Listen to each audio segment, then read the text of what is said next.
buenas noches, hermanos. Amén. El Señor sea con ustedes. Qué gusto estar aquí una vez más para que juntos sigamos estudiando las Escrituras, tratando este asunto, esta cuestión, este tema que está titulado Una Iglesia de Cristo. Antes de comenzar, reciban los saludos de los hermanos de Venezuela. Llevé los de ustedes. Amén. También ahí la iglesia en Turmero les envía las gracias por la benevolencia que enviaron ustedes como iglesia, haciendo la obra del Señor, al enviar esa ayuda a los hermanos allá. Y agradecen también no solamente ellos, sino los hermanos de Maracay, de San Juan, de Puerto La Cruz, donde estuve. Agradecen las oraciones, ¿sí? Que los mantengan en las oraciones por las dificultades, las situaciones económicas, sociales y políticas que están atravesando allá en Venezuela. A pesar de eso, quiero decirles que la obra va muy bien, va muy bien. A pesar de que las iglesias el año pasado y algo del antepasado bajaron considerablemente en su membresía. Por ejemplo, la obra de San Juan de los Morros, donde está el hermano Jesús Rodríguez predicando allí con su esposa Migdalia. Ellos llegaron al punto de ser, después que eran unos 10 miembros, si no me equivoco, a ser solamente 2. Porque muchos se fueron del país, otros se apartaron, poquitos, pero la mayoría se fue del país. Y ahora son casi 10 otra vez. Porque, como creo, algunos de ustedes saben, los hermanos allí hacen mucha obra en la calle, de predicar en la calle. Y bueno, han conseguido gente, les han evangelizado y se han bautizado y ahora son miembros de la iglesia allí. Entonces, igual en Maracay, igual en Puerto La Cruz, en Turmero también. El domingo pasado comenzó una obra nueva allí en esa área de Turmero. Así que bueno, a pesar de la situación, la obra va avanzando. Reciban saludos de hermanos de Midland, Texas, de Odessa, Texas, de Fort Worth, Texas, donde está el hermano Jesús Márquez. Ahí reciben saludos de él, su esposa, de mi hermano José, su esposa, y de New Braunfels también. Reciban saludos hermanos, de hermanos de ese lugar. Muy bien, bueno, vamos a continuar, ¿sí? En el día de hoy vamos a dar inicio a la cuarta lección del tema general, que lleva por nombre, como ya mencioné, una iglesia de Cristo, que obviamente tiene que ver el estudio con tratar el concepto neotestamentario, el concepto bíblico de la iglesia local, o congregación local, o asamblea local, etc. Y hoy vamos a tratar este subtema de la cuarta lección, este subtema que es la obra de la iglesia local, la obra de la iglesia local. Bueno, lo último que estudiamos fue acerca de la adoración de la iglesia, ¿verdad? Perdón. Fue acerca de la adoración de la iglesia local. Y quiero decirles que así como consideramos, muchos consideramos, obviamente teniendo razones, porque así lo entendemos en las escrituras del Nuevo Testamento, consideramos que es una cuestión doctrinal el tema de la adoración neotestamentaria, ¿sí? Sin embargo, no muchos, fíjense, estimados hermanos de aquí de Suazua, y también quienes nos siguen en las redes, no muchos lamentablemente, o una buena parte de la hermandad, según mi experiencia, según lo que yo observo, Sergio, Nicolás, hermanas, no consideran este tema de la obra de la iglesia en la misma posición, en el mismo grado, en el mismo nivel, de la misma naturaleza o característica, es decir, doctrinal, esta cuestión, ¿sí? Este asunto de la obra. Sin embargo, el Nuevo Testamento nos enseña que tanto la adoración de la iglesia local como la obra de la iglesia local y a su vez la organización de la iglesia local son temas de carácter doctrinal, son temas de doctrina eclesiástica, ¿sí?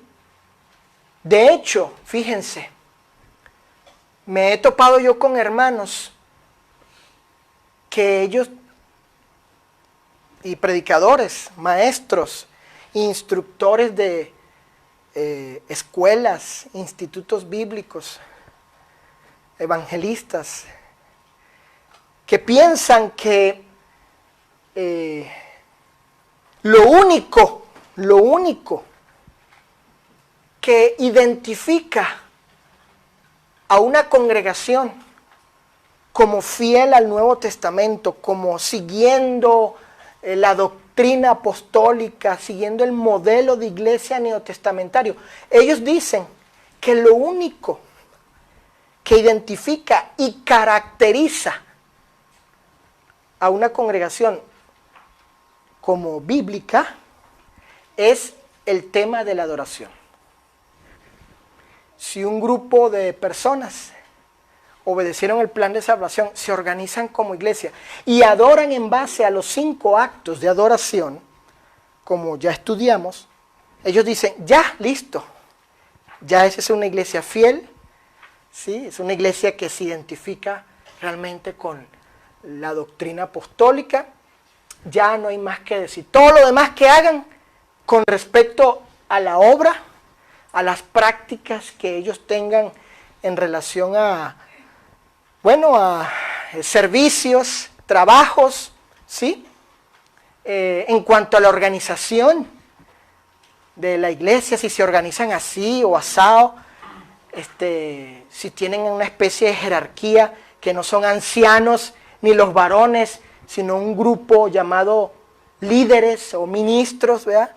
Una especie de jerarquía allí, pues no importa, eso es, la idea de ellos, eso es, son libres, pues. Pues opiniones. Ajá, eso, es para allá iba. Esos son asuntos de opinión. Sí, eso ya cada iglesia, ¿verdad? O sea, esa cuestión la reducen, esos temas, lo que es la obra y la organización de la iglesia local, lo reducen a un asunto de opinión, ya no es doctrinal. Y entran en el relativismo, ¿verdad? No, pues que hay que cada quien lo que quiera practicar.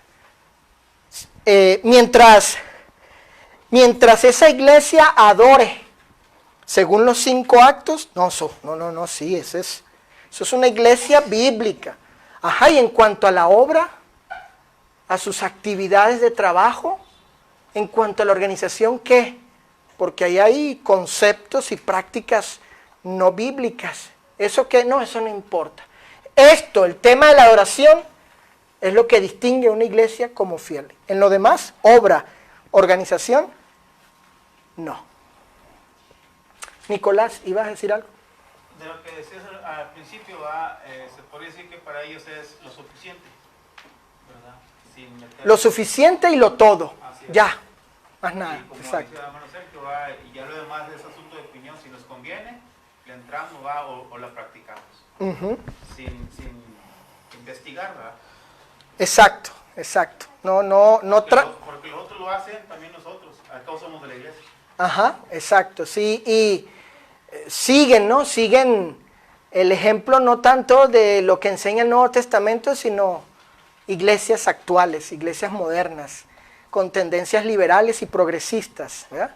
Imitando al sectarismo, al denominacionalismo, al catolicismo ahora. Sí, lamentablemente hay esa falaz idea de creer, de separar el tema de la obra y de la organización, de separarlo de la adoración, diciendo que esto no es doctrinal, son pues cada quien, asunto de opinión. Lo único que distingue una iglesia es si adora con los 5 actos en el domingo, etcétera, ¿ok? Pero no es así. Muy bien, bueno, vamos a entrar de lleno entonces, después de esta introducción, al tema. Aquí tenemos pues la cuarta en la proyección, la cuarta lección, y el subtema es la obra de la iglesia local. Punto número 1. Vamos a definir el término obra. Vamos a definir el término obra. Ustedes saben que yo trato siempre de que definamos bien las cosas, ¿ok? De lo que estamos hablando. Vamos a conceptualizar, ¿sí? Vamos a definir, vamos a darle significado a estos asuntos, en particular esto que estamos tratando, la cuestión de la obra de la iglesia local. Inciso A. El Nuevo Testamento hace uso de la palabra trabajo en relación a la labor, fíjense, que hacían los miembros de la iglesia de Corinto en particular, es decir, en ese ámbito, en esa esfera, en la obra del Señor. De hecho, también encontramos otra palabra que es traducida por obra y denota el mismo significado, es decir, trabajar o laborar. Vamos a leer algunos pasajes, hermano Nicolás. Primera carta a los Corintios 15:58. Primera carta a los Corintios 15:58, donde en estos pasajes vamos a encontrar cómo el Espíritu Santo, el apóstol inspirado, emplea, ¿sí? estas palabras, obra, trabajo, ¿sí? Que también se puede traducir como labor, actividad, etc. O sea, ellos hacían algo, ¿no? Ellos hacían algo, ellos trabajaban, laboraban, ¿ok? 15:58 de la primera carta a los Corintios, hermano Nicolás. Así que, hermanos míos amados, estad firmes y constantes, creciendo en la obra del Señor siempre, sabiendo que vuestro trabajo en el Señor no es en vano. ¿Qué les pide el apóstol? ¿Cuál es su exhortación? Que se mantengan firmes, inconmovibles, constantes, perseverantes, creciendo en ese ámbito, en esa esfera, ¿sí? Es decir, en eso, en lo que deben estar, es decir, en la obra ¿de quién? Del Señor, sabiendo que subrayen, ahí está la palabra, vuestro trabajo en el Señor. Fíjense, trabajo, labor, pero en el Señor. La preposición en indica en relación, en unión o según el Señor. ¿Ok? Pero ahí está la palabra ¿cuál? Trabajo. Y yo creo que ustedes saben que esa palabra no gusta mucho, ¿verdad? No gusta mucho en la iglesia, vamos a ser sinceros. Lamentablemente, en algunos lugares, no en todos, algunos hermanos, no todos, porque no es correcto, no es justo generalizar, les da urticaria. ¿Sí? Les da urticaria, les cae mal cuando se dice vamos a trabajar, ¿verdad? Pero aquí tenemos el Espíritu Santo hablando a través del apóstol diciendo que no, todo lo contrario. manténganse firmes, inconmovibles, perseverantes, creciendo. ¿Va? Qué diferencia, ¿no? La mentalidad de algunos que solo quieren venir a la reunión, cumplir los 5 actos y ya. Y la mentalidad del apóstol, que es otra, la del Señor, que es voluntad de la deidad. Esto que está aquí. Vuestro trabajo en el Señor, hermano. Por ejemplo, en el término judaico o hebraico, el término o la palabra fe indicaba, ¿verdad?, creer y hacer, no solamente creer. Lamentablemente nuestro conocimiento es simplemente creer, pero no hacemos. Y según el apóstol Pablo, a lo que está diciendo a los hermanos de Corinto, ¿verdad?, que debemos de estar haciendo, ¿verdad? ¿Por qué? Porque ahí estamos mostrando, ¿verdad?, la fe y las obras. Ajá, es como dijo la epístola de Santiago Jacobo, la fe sin obra, literalmente la fe sin trabajo. Fíjate, y es está como muerta. Decir, ¿verdad?, que no necesariamente cumplir con los 5 actos, sino que hay que... Eso es parte. Hay que mostrar. Ándale, eso es parte, pero no es todo. ¿Sí? Es necesario, pero no suficiente. Y de hecho, fíjense, dice la Escritura, cada quien será juzgado según sus trabajos, obras. O sea la evaluación que van a hacer de nosotros el Señor no es solamente por haber tenido fe intelectual, sino por las obras. Ahora, obviamente, aquí vamos a ver eso. Como iglesia, no cualquier obra. Porque alguien podría decir, no, nosotros como iglesia de Cristo consideramos que esto es una buena obra que debemos hacer en el nombre de la iglesia de Cristo. Espérate, primero ve si esa obra es autorizada, si es bíblica, si es buena según tus términos, o los de Dios, ¿verdad? Porque ya saben ustedes cuánto grupo religioso, incluyendo iglesias de Cristo, se involucran en obras que ellos dicen, no, estas son las meras obras buenas que Dios... ¿Ah? Ándale, exactamente. ¿Ok? Primera a los Tesalonicenses, capítulo 1, verso 3. Voy a checar eso. ¿Qué pasó ayer?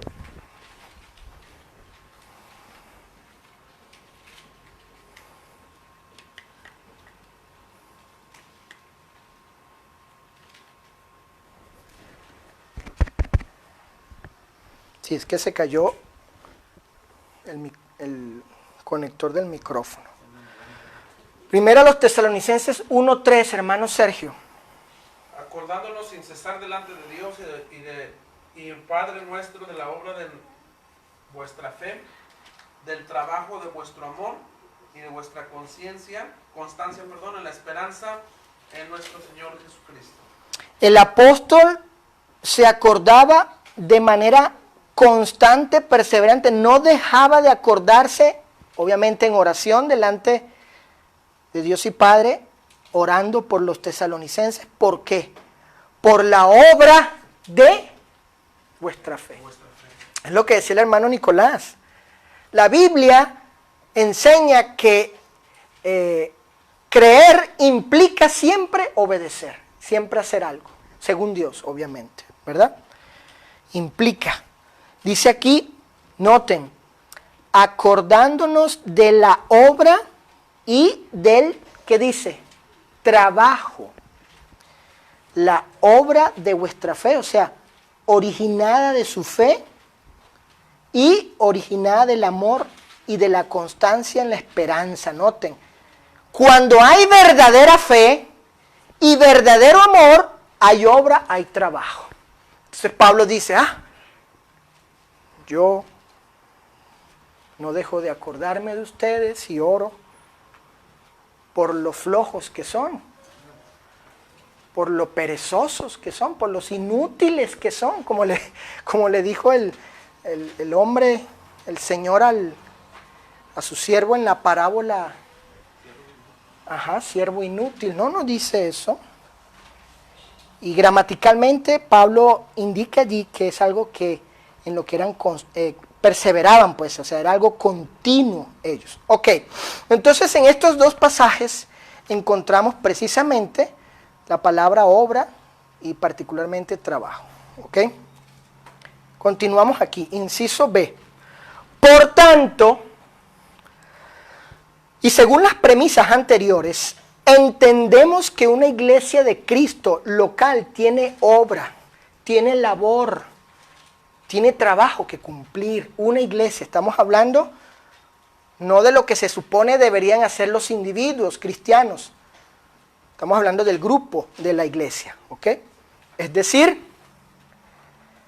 tiene una función, una ocupación, tiene una misión, una tarea específica y determinada. ¿Quién? La iglesia local, ¿ok? Así como esta, la de Suazua, la de Tres Caminos, las iglesias en Venezuela, en Texas, etc. Luego, aquí hay, fíjense esta pregunta. Bueno, entonces, ¿cuál obra, cuál labor o trabajo autoriza el Nuevo Testamento lleve a cabo una iglesia local? ¿Cuál, verdad? Bueno, entonces, ¿en qué nos vamos a ocupar? Como iglesia, ¿en qué vamos a estar trabajando? Como iglesia. ¿Cuál es nuestra labor como congregación? ¿Solo venir y adorar? ¿O qué más? ¿Qué más? ¿Sí? Como grupo, como colectivo. ¿Qué es? ¿Verdad? ¿Cuál es nuestra misión en este mundo? Bueno, hermanos, el Nuevo Testamento enseña que 4, no más, 4, no más, ni menos, 4, son las únicas obras autorizadas por el Espíritu Santo según el Nuevo Testamento. 4 obras, 4 conceptos bíblicos en los que la iglesia local debe estar trabajando, obrando, laborando. Usted, hermana Margarita, allá el Junior, la esposa del hermano Eleuterio, la hermana Male, Elí, como cristiano, Sergio, tu familia. Hay que estar preocupados, incentivándonos, motivándonos, yo allá donde soy miembro, diciendo, bueno, tenemos que ocuparnos como iglesia en hacer la obra que Dios, desde la eternidad, en su plan eterno de redención, Él había diseñado con respecto a esto que conocemos, la iglesia o la congregación local. ¿Sí? Estas 4 obras son, número 1, el evangelismo, número 2, la edificación, número 3, la benevolencia limitada a santos necesitados y número 4, la disciplina o excomunión. ¿Vieron? Y eso es lo que en esta 4ª lección, con respecto a la obra de la iglesia local, vamos a estar viendo esto. ¿Sí? Estos 4 conceptos neotestamentarios que definen y describen las actividades, la labor, la obra, el trabajo en el que una iglesia debe estar involucrada. Esa es su misión. ¿Cuál es la misión aquí de la iglesia en Suazua? Esta. Nosotros allá en Tres Caminos, Guadalupe, esta. Allá los hermanos en Maracay, Turmero, Rosario de Paya, Puerto La Cruz, San Juan de los Morros, ¿cuál es? Esas iglesias locales, esta. Esa es la misión de cada iglesia. Tenemos una misión de vida, colectivo, grupal. Eso es importante. Estamos hablando de la iglesia local. Hoy no vamos a ver esos 4 conceptos. Vamos a ver uno. Si no, vamos a salir aquí hasta mañana. ¿Verdad? Nada más vamos a ver uno. ¿Cuál? Ese, el del evangelismo. ¿Ok? Muy bien. Punto número 2. La obra de evangelismo de la iglesia local. Inciso A. La obra de evangelismo tiene que ver específicamente con evangelizar. Es decir, que se logre enseñar el evangelio a las personas en general. Es decir, es enseñar a hablar del evangelio que está contenido aquí en el canon del Nuevo Testamento, los 27 libros del Nuevo Testamento. Ni más ni menos, aquí. Fíjense, el siguiente punto. El texto de Marcos 16:15, que ya lo conocemos muy bien, así como Mateo 28:19, pero muy poco se cita Lucas 24:47. ¿Qué dice Lucas 24:47? Hermana Rosy, por favor. Fíjense. Marcos 16:15 dice, id y predicad, ¿qué cosa? El evangelio, ¿verdad, Lee? Dice, id. Nos dice, esperen que vengan al local. No dice, esperen que vengan al local y predíquenles. No dicen, id. Hay un imperativo ahí. Id. Hay una orden, un mandamiento. En Mateo 28 igual, id y haced discípulos. Pero muy poco se cita Lucas 24:47. Hermana Rosy, por favor. Y que se predicasen en su nombre el arrepentimiento y el perdón de pecados en todas las naciones, comenzando desde Jerusalén. ¿Qué dice? Y que se predicase, ¿vieron? ¿Te das cuenta, Sergio? Casi no se cita ese pasaje. Claro, es correcto Marcos, Mateo, pero miren aquí. Que se predicase en su nombre, ¿qué cosa? Bueno, cierta cosa. El arrepentimiento, la versión de las Américas dice para el perdón de pecados, obviamente. ¿Dónde? Ándale, ahí está. En todas las naciones, ahí está. ¿Ves? Entonces, este asunto es un mandamiento de Cristo, hermanos. Predicar el evangelio. O sea, no es un asunto, no es una recomendación, no es una sugerencia de Cristo para uno creer, suponer que uno es libre para decir, no, yo no lo quiero hacer. Ah, no, yo sí lo quiero hacer. ¿No quieres predicar el evangelio? Siendo miembro de la iglesia de Cristo, aquí de esta localidad, que esa es su misión. Ah, tranquilo, no pasa nada, yo voy. No. Así como la cena del Señor es un mandamiento, también el predicar el evangelio es un mandamiento. No son sugerencias apostólicas ni recomendaciones apostólicas, no. No hay libertad allí de que si debemos o no hacerlo. Debemos hacerlo. Debemos. Bueno, entonces, en base a esta autoridad, la iglesia local se ocupa en hacer obras ¿de qué? Claro, aquí tenemos el fundamento, Sofía. Aquí tenemos la norma que te da la autoridad para hacerlo. Aquí te estoy dando una orden, tienes el permiso, haz esto. Esto es lo que dijo el Señor. Específico, Él especificó. ¿Qué vamos a predicar? Socialismo. Socialismo, tú que has sido vehemente, Sergio, en señalar esa práctica en las iglesias sectarias. Socialismo, ¿vamos a predicar eso? ¿Ah? No, es el evangelio. Liberalismo, progresismo, no es nada de eso, no.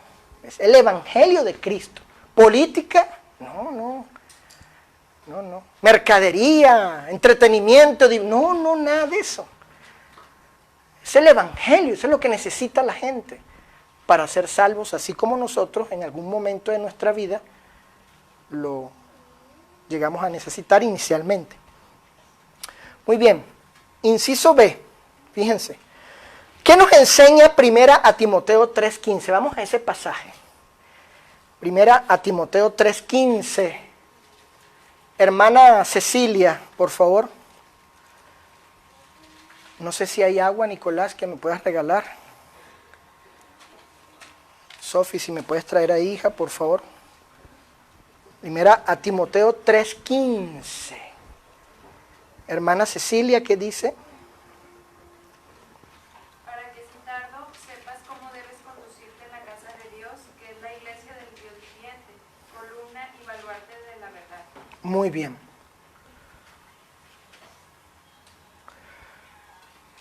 Dice aquí el bosquejo en la proyección. En este pasaje Pablo describe características o propiedades de la iglesia local. Siguiente punto, la iglesia local es columna. ¿De qué cosa? De la verdad. Gracias, hija. Es decir, ella sostiene, mantiene firme, ¿sí? Retiene allí, conserva. Por eso es legítimo el uso de ser conservadores, de preservar, preservadores de la verdad, la palabra, el evangelio. Ella es columna.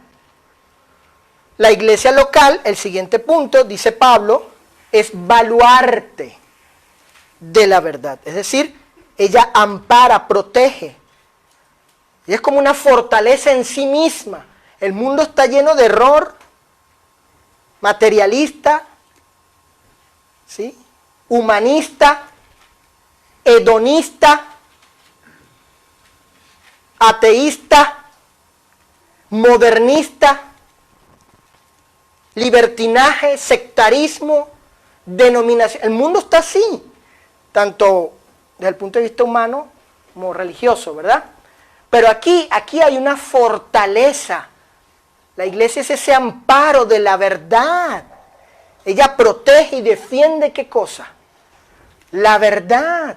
En este ámbito, esta iglesia, la gente que venga aquí o vaya a sus iglesias, hermanos que nos siguen en las redes sociales, o vayan a Tres Caminos, hermanos de Tres Caminos, Guadalupe, donde soy miembro. Ellos deben llegar a la iglesia y encontrar que se defiende, se protege, se ampara, se mantiene, se preserva, se conserva, se cuida. ¿Qué cosa? La verdad, el evangelio, la palabra del Señor, la doctrina de Cristo. Esta es la fortaleza de la verdad. Pero ¿qué pasa si se penetra la fortaleza? ¿Verdad? Se cae el muro protector y dejamos que entre todas estas filosofías, todos estos ismos mundanos, humanos, carnales, pecaminosos. Se contamina, ¿verdad, Rosy? O sea, Sergio. Y ya la iglesia, ¿verdad?, se contaminó. Y la verdad, obviamente, por consecuencia, sufre, es dañada, adulterada, tergiversada, etc.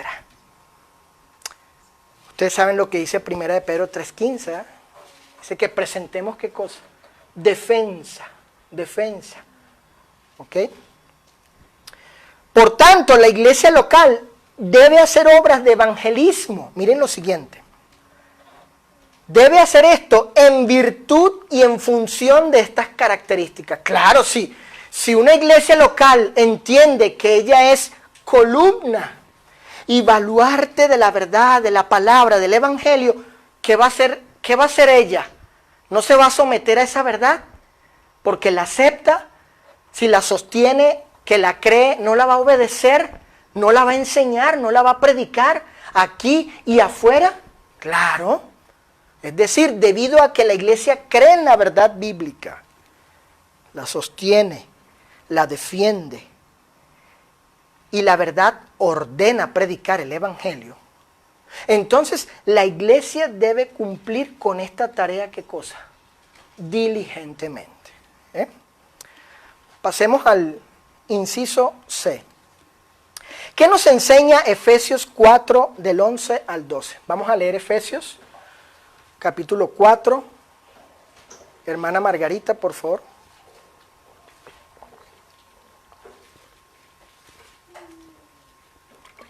Con su permiso, tome un poco de agua, o como dice en algunos lugares, con su venia o autorización. Efesios capítulo 4, hermana Margarita. Y él mismo constituyó a unos apóstoles, y a otros profetas, y a otros evangelistas, y a otros pastores y maestros, a fin de perfeccionar a los santos para la obra del ministerio, para la edificación del cuerpo de Cristo. Ándale, fíjense. Ese él ese pronombre que sustituye a un sustantivo, a un sujeto, en el 11, hermana Margarita, ese él es el que descendió, que subió, verso 7, Cristo. Cristo mismo, que constituyó ciertos oficios, ¿verdad? Unos temporales, de una manera, y otros universales, perennes. Y los constituyó para cierto fin, verso 12, para cierto propósito, fíjense. Cristo mismo, Nicolás, hizo esto para cierto fin, para cierto propósito, entre los santos, ¿ok? En la obra del Señor, en la iglesia. Bien, este pasaje y su contexto describe la obra que ha de llevar la iglesia local por medio de sus miembros, trabajando como mancomunadamente. Vean los siguientes puntos. Según el contexto del capítulo 4, Pablo se refiere a los miembros de la iglesia local. Claro, el contexto nos determina a qué se está refiriendo allí, cuál es el ámbito, el área de acción, el lugar donde estas cuestiones van a ocurrir, o suceden, o se llevan a cabo. Siguiente punto. Estos miembros o santos, los del versículo 12, deben ser perfeccionados, capacitados o equipados por la función de enseñanza de ¿quiénes? De los apóstoles, profetas, que es el Nuevo Testamento hoy, evangelistas, pastores y maestros, que son los ministerios actuales. ¿Cuál es tu función, Sergio, como predicador, como evangelista? El de Nico, ustedes que son maestros aquí, noten el verso 12. La función de ustedes y la mía es perfeccionar a los santos. ¿Vieron? Es perfeccionar a los santos. Los apóstoles, los profetas ya hicieron su parte. Ahora quedan estos ministerios y hacemos esto. Perfeccionar es equipar, ¿sí? Capacitar a los santos. ¿Para qué cosa? ¿Para qué? ¿Para qué vamos a perfeccionar a los santos? Equiparlos, adiestrarlos, entrenarlos, hacerlos que sean íntegros en el conocimiento de la doctrina, en la iglesia local, porque ese es el ámbito. Nosotros no somos arzobispos, ¿verdad? No hay aquí una arquidiócesis como tal, no somos parte de ningún concilio, ¿sí? De maestros y líderes, ni somos parte de un cuerpo de instructores, de una organización de la cual no habla el Nuevo Testamento, sea una escuela, un instituto bíblico. No somos parte. Somos evangelistas, predicadores de Cristo. Y trabajamos en la única institución establecida por Dios para que se dé este asunto, se lleve a cabo este asunto. Es decir, perfeccionar a los santos. ¿Para qué cosa? ¿Para qué? Vean, para la obra del ministerio. 1, para la edificación del cuerpo de Cristo. Este es nuestro ámbito, la iglesia local. Hay que capacitar a los hermanos para ello, ¿ok? Para que aquí la iglesia, sus miembros en conjunto, mancomunadamente, este colectivo, haga la obra que el Señor le ha pedido que haga a las iglesias, cumplan su misión. Pero para ello, primero, hay que capacitar, adiestrar, entrenar a los santos, a los miembros de la iglesia local. Bueno, ahí lo tenemos, ¿verdad? En la proyección, en el bosquejo, para qué son perfeccionados los santos, los miembros de la iglesia local, producto del trabajo de estos oficios, de los actuales,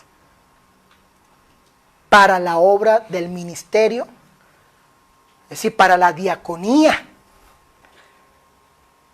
es decir, para el trabajo de ministrar en la obra del Señor. Esta ministración principalmente es en la predicación. Y en segundo lugar, en la benevolencia. Debemos capacitar, entrenar a los santos para que prediquen el Evangelio y también para que la iglesia haga obras de ¿qué? De benevolencia. ¿Qué es lo que ustedes hacen aquí? Maravilloso, excelente, digno de reconocimiento esto. Las obras de evangelismo, las obras de benevolencia que hacen ustedes aquí. Fíjense, esta administración puede ser practicada de manera individual, cada cristiano, como colectiva eclesiástica. En esta lección nos estamos enfocando en lo eclesiástico. Claro, porque el tema general es una iglesia de Cristo, no lo que debe hacer el cristiano, sino lo que debe hacer una iglesia local donde cristianos son miembros. ¿Ok? Lo eclesiástico, la obra de una iglesia local. Inciso D, fíjense.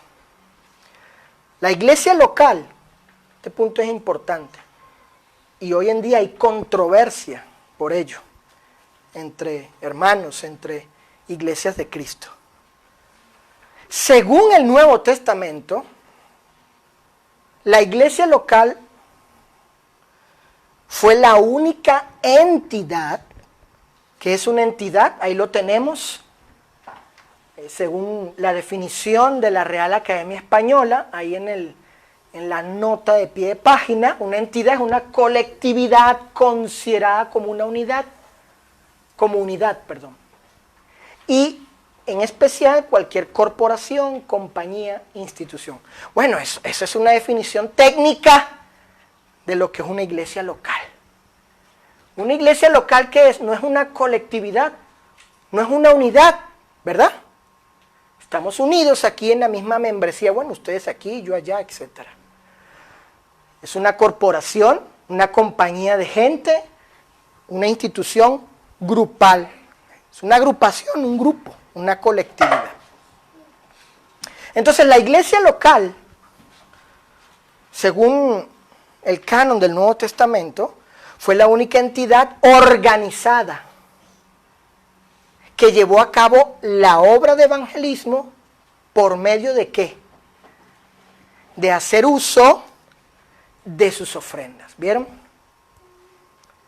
Fíjense, según el Nuevo Testamento, la única entidad organizada, la única institución, la única agrupación que ha establecido Dios en la tierra para que predique el Evangelio, haciendo uso de su tesorería, de sus recursos económicos, de sus finanzas, porque es su misión, su trabajo, es la iglesia local, no otra institución, no otra entidad, no otra organización, como las hay hoy, ¿verdad?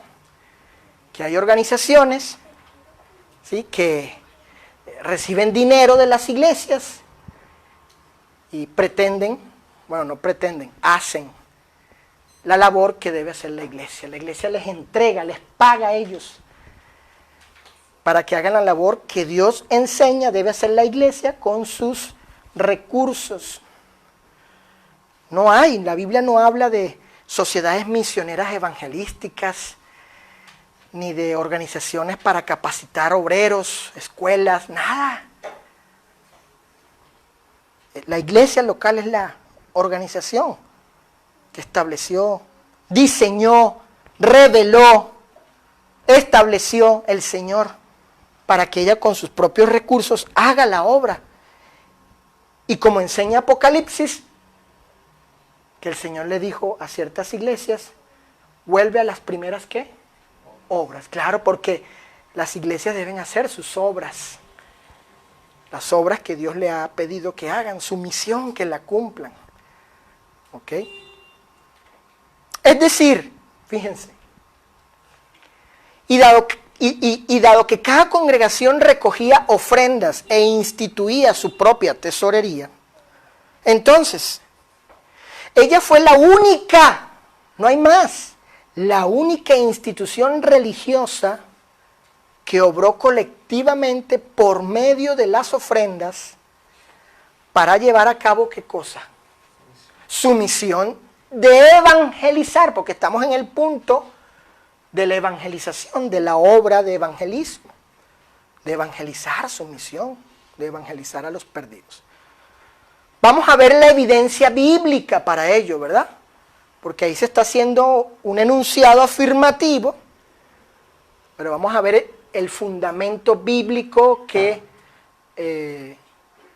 legitima, ¿verdad?, lo que se ha afirmado. Vamos a ver el fundamento bíblico, fíjense. La iglesia en Filipo tuvo comunión, noten ustedes, porque este es un asunto de comunión. ¿Con quién tiene comunión la iglesia? Con individuos, exacto. Con un individuo, hermana Rosy, exactamente. No con organizaciones religiosas. Fíjense, la comunión es con individuos en el asunto del evangelismo. ¿Por qué? Porque son individuos los que son parte del ministerio de la predicación.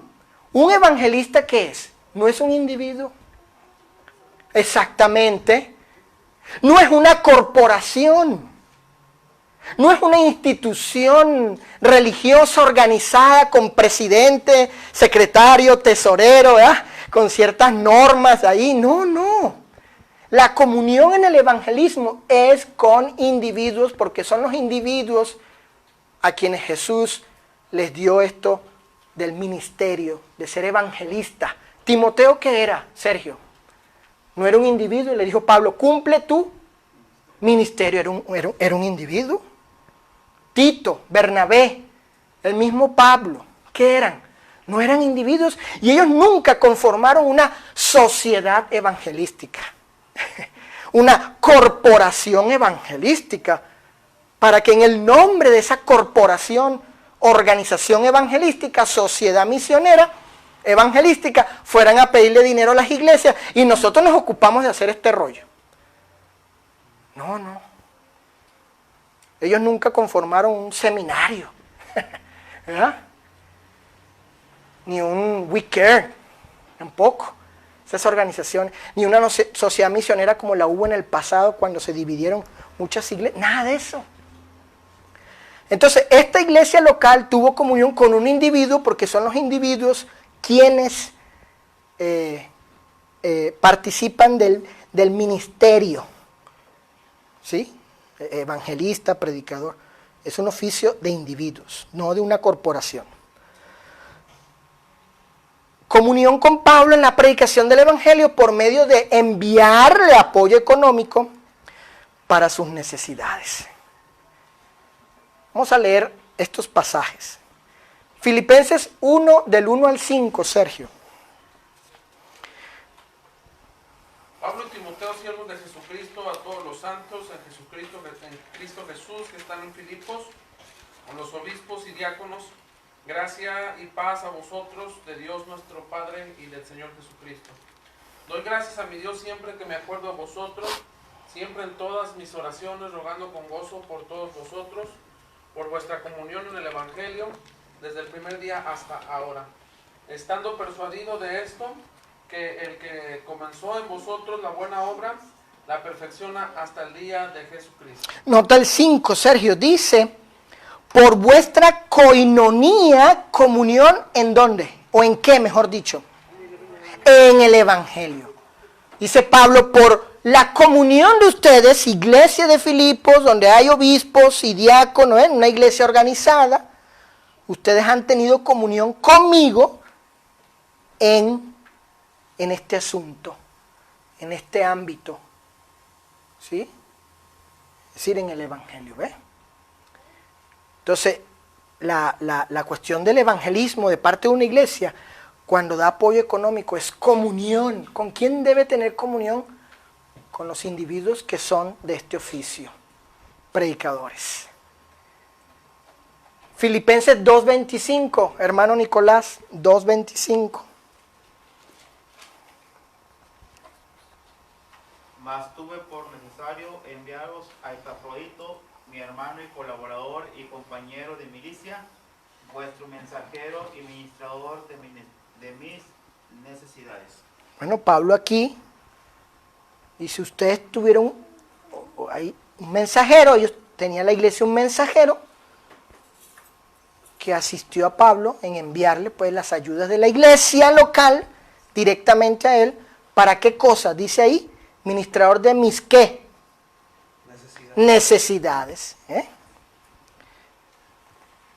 Entonces no es cierto, como algunos piensan, que los predicadores no tienen necesidades cuando llevan a cabo este oficio. No, obvio que sí. Pablo reconoce, para mis necesidades en este asunto, en este ámbito de predicar el evangelio, la comunión de ustedes suple mis necesidades. Y Filipenses 4, hermana Cecilia, Filipenses 4, versículo 15 y 16.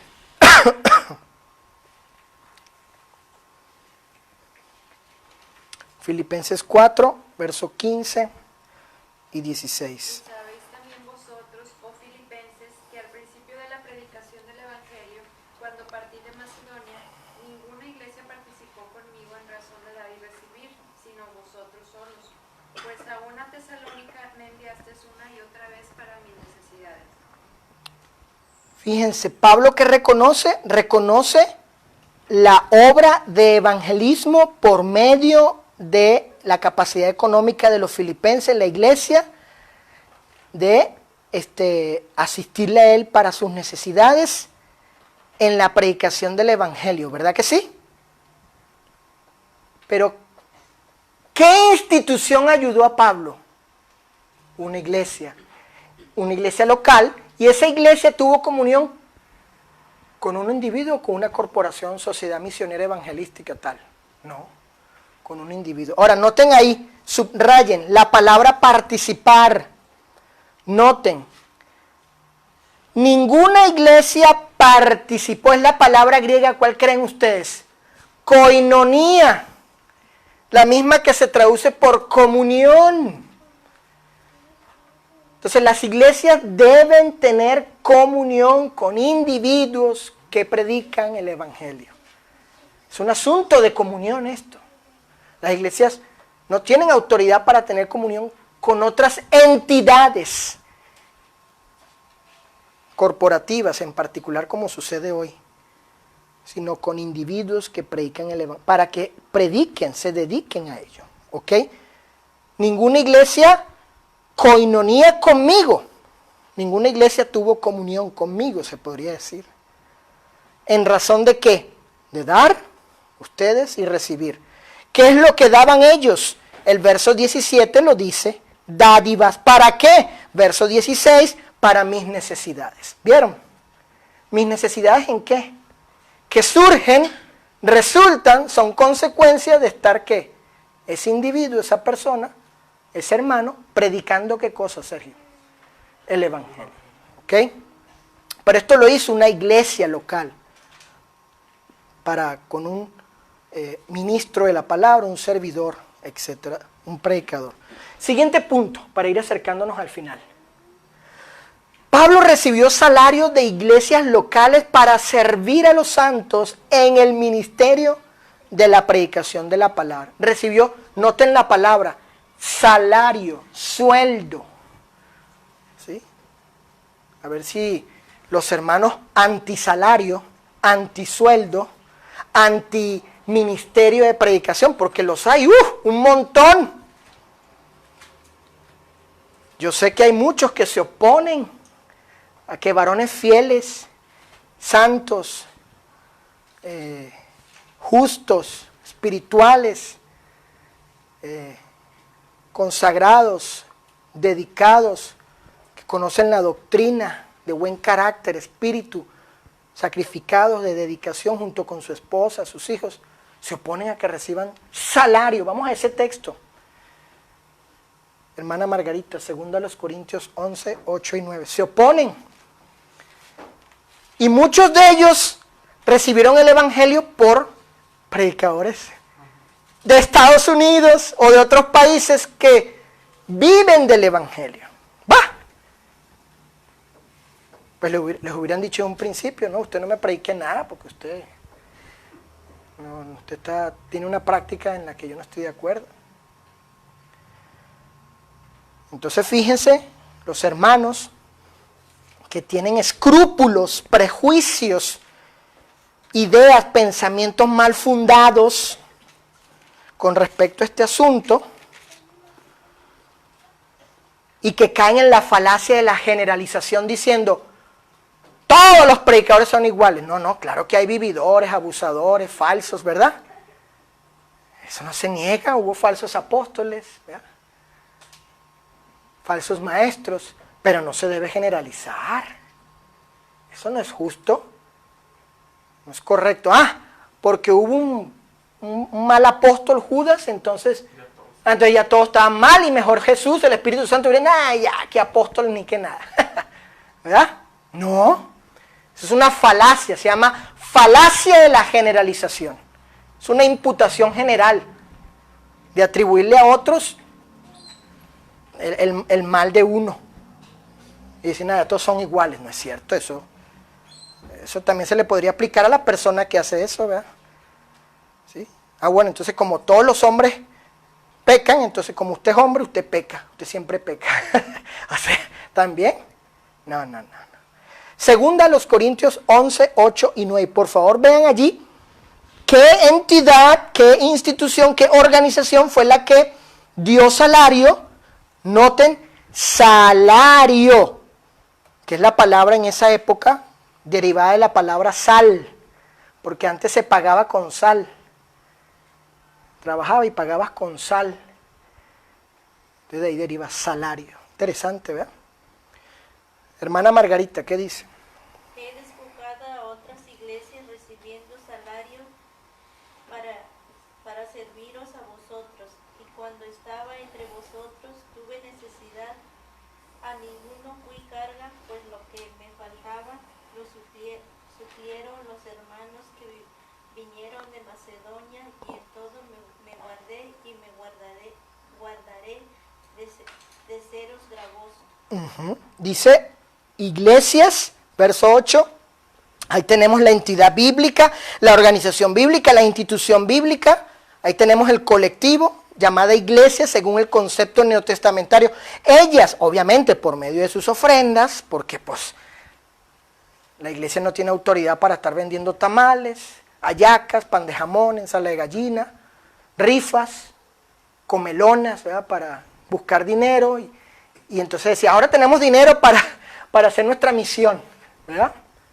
No. ¿De dónde la iglesia obtiene recursos económicos de sus miembros? Cuando cada primer día de la semana, cada uno que de vosotros ponga. Exacto, y de ahí se instituye la tesorería local de la iglesia. Tenemos la entidad, las iglesias, y el receptor es un individuo. ¿Quién? Un ministro del evangelio. ¿Quién? Un predicador. ¿Quién? Un evangelista, un apóstol, un individuo que llevaba a cabo este oficio. Como les dije, aquí está estamos viendo el fundamento bíblico de las afirmaciones anteriores. La iglesia en Éfeso tenía autoridad apostólica para dar salario a los que trabajasen en la predicación y enseñanza de la palabra. Nicolás, 1 Timoteo 5, 17, 18. 1 Timoteo, capítulo 5, versículos 17 y 18. Vean lo que dice la Biblia a los hermanos antisalario, antisueldo para evangelistas, ¿verdad?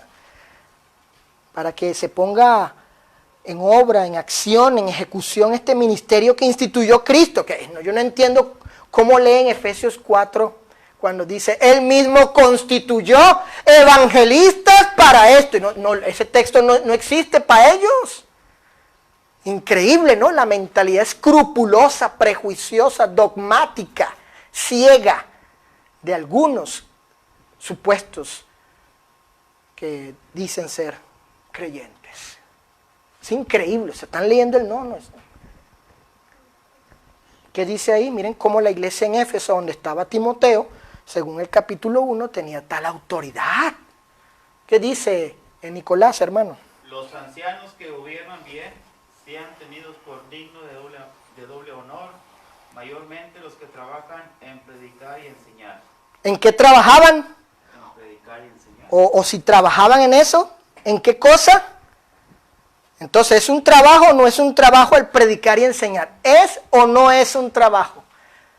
Pero los hermanos escrupulosos, prejuiciosos, dogmáticos en sus ideas, intransigentes, con esto, opositores al ministerio, a la obra, se oponen a esto, pero hacen otras prácticas.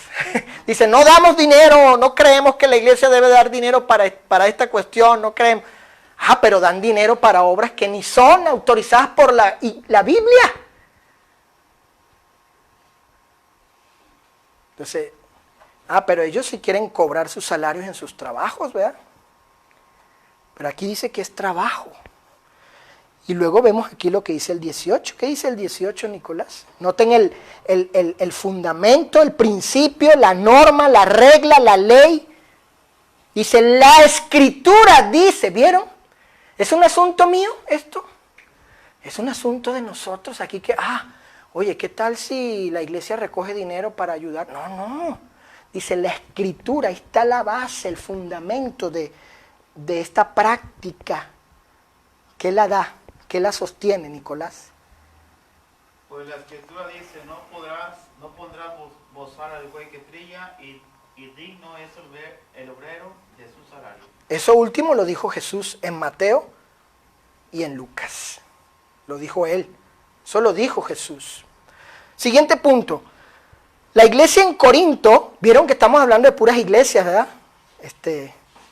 Hablamos de la de Filipo, Corinto, Éfeso, otra vez Corinto. Dio salario a predicadores. Hermana Cecilia, que dice 1 Corintios 9, 11 y 12. Fíjense bien, vamos a leer este pasaje con cuidado para que veamos que la iglesia de ahí, de esa localidad de Corinto, Sergio, daba. Dice Pablo que ella dio de ese derecho que tienen aquellos que se dedican de recibir apoyo económico. ¿Verdad? Hay autoridad para ello. ¿Qué dice? Capítulo 9, versos 11 y 12. Si nosotros sembramos entre vosotros lo espiritual, es gran cosa si segaremos de vosotros lo material. Y todo el contexto, particularmente el 14, habla de eso, del salario, del apoyo económico, ¿verdad? De la ayuda a los predicadores.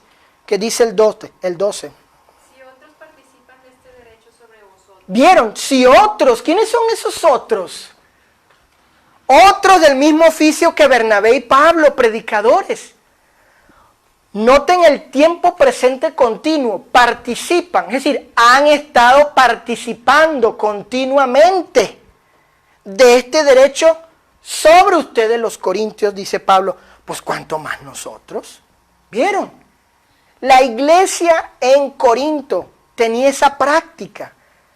Hubo un momento en que la iglesia empezó a hacer esto hacia predicadores. Y cuando Pablo escribe su carta, dice, hay quienes, estos otros, en relación a mí y a Bernabé, ¿verdad? Según el contexto, bueno, que están recibiendo, como Cefas también, que era apóstol, según el contexto, ustedes están participando en esto, ¿sí? Hay comunión ustedes con otros con respecto a este derecho, ¿ok? Vean la proyección. Pablo establece el fundamento autoritativo para tal práctica, es decir, por mandato del Señor. ¿Qué dice el 14? Así también ordenó ¿quién? ¿Quién lo ordenó? Ahí está. A los que anuncian el evangelio, o sea, están dedicados a eso, es lo que entiendo, viven solamente para esa cuestión, para anunciar, proclamar, predicar el evangelio. ¿Qué dice? vivan. ¿De qué cosa? ¿De la Coca-Cola? ¿De FANSA? O sea, ¿de qué? Ándale. ¿De Banco Azteca? Vamos a ir al Banco Azteca los predicadores para que nos den apoyo económico para predicar. No, hombre, lo que nos pueden decir, les podemos dar un crédito para que se endeuden. O sea, fíjense la mentalidad de los hermanos que obstruyen, obstaculizan el progreso del evangelio, del reino. Y Pablo advierte en Romanos 1, escuchen hermanos del Face y todos, Pablo advierte en Romanos 1 que la ira de Dios está sobre aquellos que ponen tropiezo, obstaculizan el progreso del reino, del evangelio. Cuidado, cuidado con poner tropiezo por prejuicios, escrúpulos, dogmatismo equivocado, intransigencia, ¿sí? Cerrazón de mente, ceguera, ¿sí? Celos malos, envidias, ¿verdad? ¿Sí?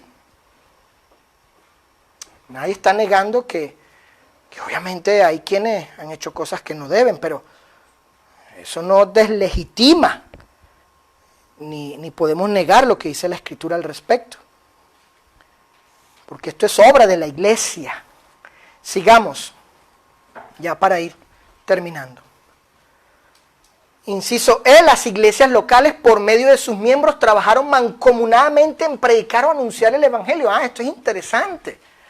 Vamos a ver el ejemplo aquí de iglesias locales, ¿sí? Por medio de su membresía que trabajaron, obviamente. O sea, eso es lo que nos indica, hacia allá nos conduce.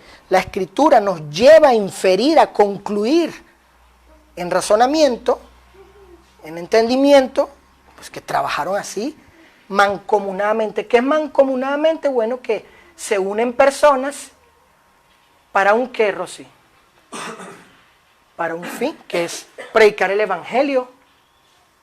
Eso es lo que significa el término mancomunado. Se unen. Bueno, y esa unidad de acción no es la iglesia local. No estamos unidos nosotros con otros en la iglesia local, como miembros. Bueno, hay que unirnos, o sea, trabajar mancomunadamente para ese fin. ¿Para qué fin? Pues para predicar el evangelio.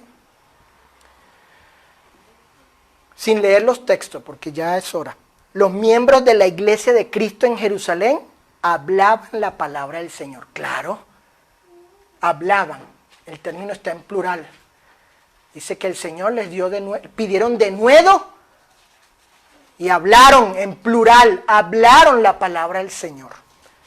Siguiente punto, los miembros de la iglesia de Cristo en Antioquía trabajaron en enseñar y anunciar la palabra, el evangelio del Señor. Dice en Hechos 11:26 que 25 y 26 se les llamó cristianos y dice ahí que enseñaron a mucha gente. ¿Quiénes? Pablo, Bernabé y la iglesia, los discípulos.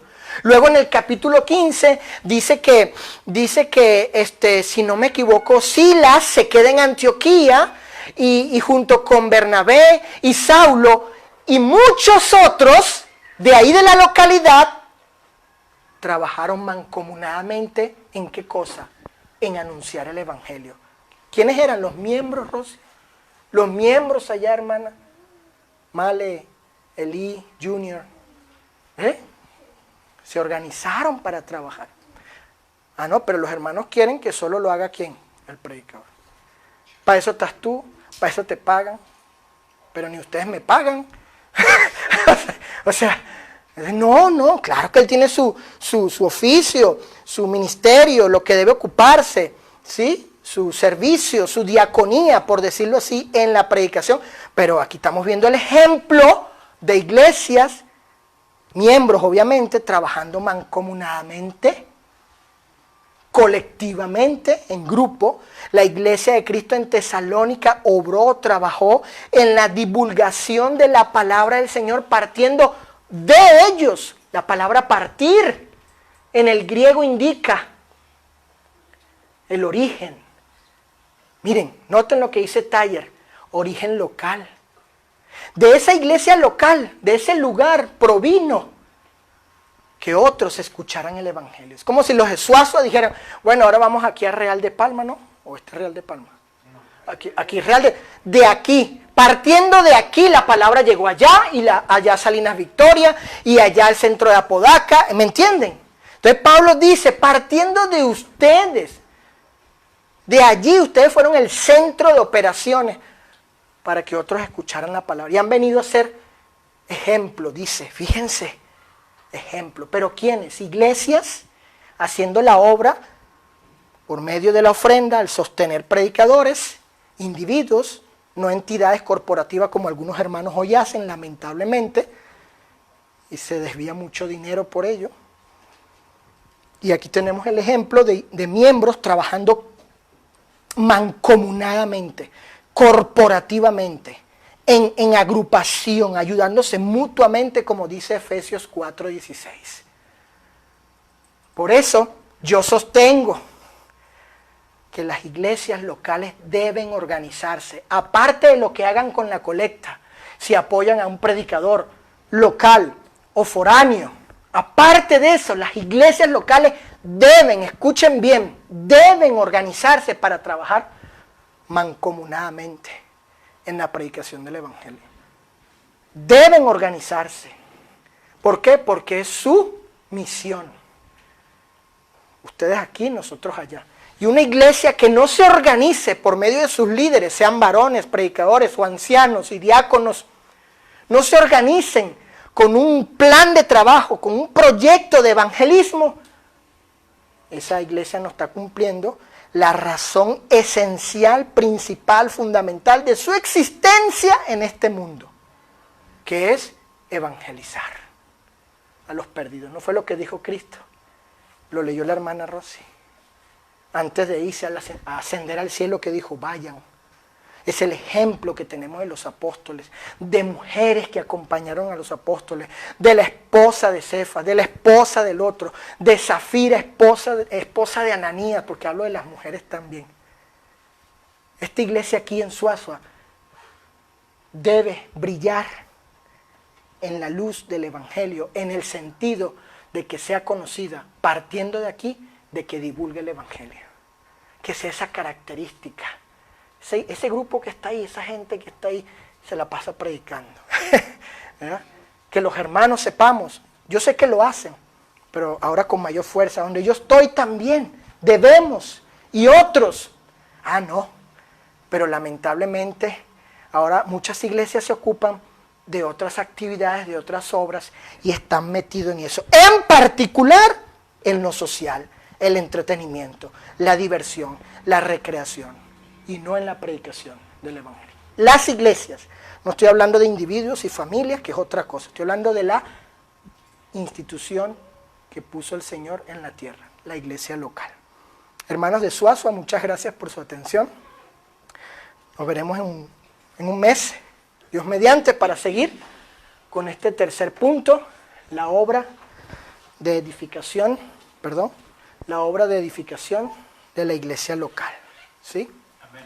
Continuaremos ya para ver la segunda obra.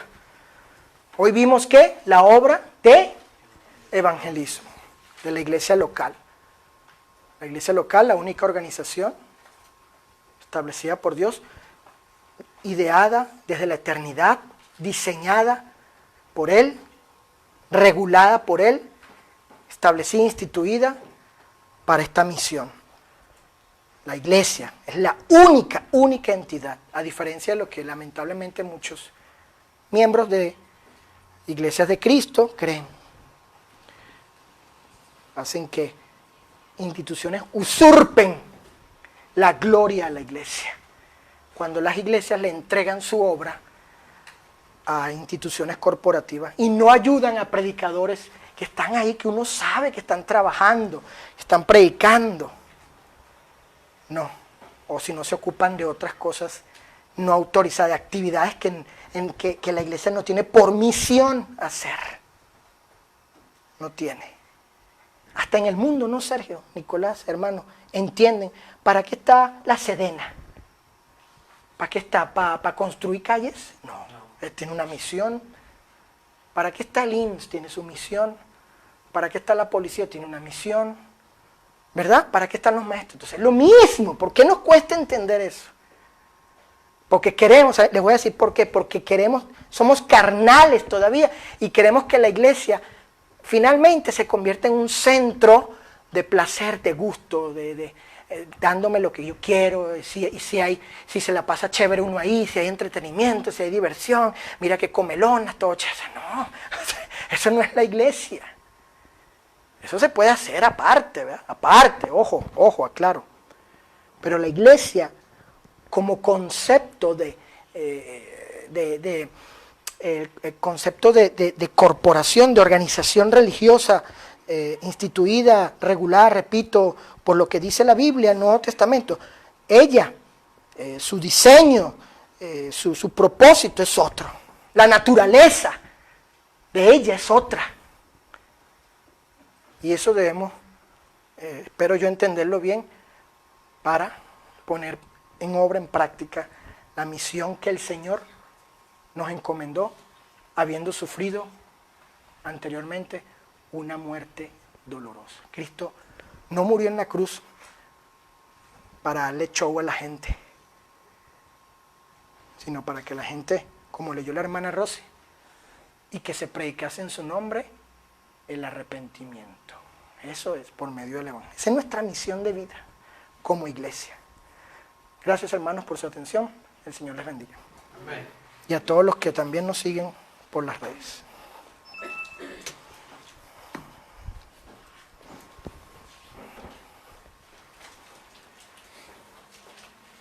Himno número 4. Himno número 4. No te dé temor, hablad por Cristo. Himno número